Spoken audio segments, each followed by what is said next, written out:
शेतकरी शिक्षण राजकारण हे सगळं म्हणजे माहीत असताना नेते त्याच्यावर काम करत नाहीत, म्हणजे ते केव्हा काम करतील याच्यावर, म्हणजे केव्हा असं बदल होईल काही? राजकारण हे धंदा झालेला आहे, एक फार मोठा बिझनेस आहे. आणि आता बिझनेसमॅनच लोक राजकारणात आलेलं आहे, कारण त्याला प्रोटोकॉल मिळतं ना आपोआप. काय होते का तुम्ही पहा, आता तुम्ही हा अभ्यास केला पाहिजे, नवीन तुम्ही आहे सगळे लोक, का 288 आमदार जे आहे त्यातले किती टक्के लोक प्रॉपर ग्राउंडवरून किंवा फार गरिबीतून आलेले आहे.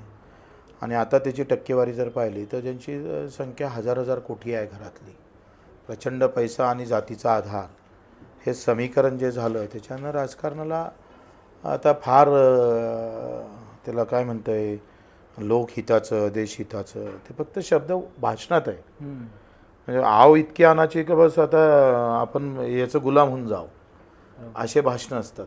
आणि कृती मात्र जर पाहिली तर प्रचंड फार खूप बदल असतं.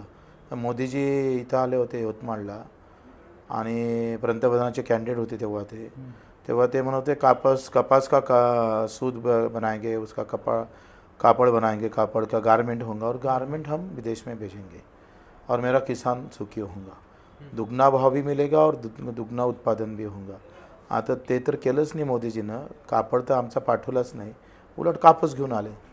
म्हणजे तेव्हा जे बोलत होते त्याच्यातलं ते करणं तर दूरच, उलट उलटं केलं, तरी लोकांमध्ये रोष नाही.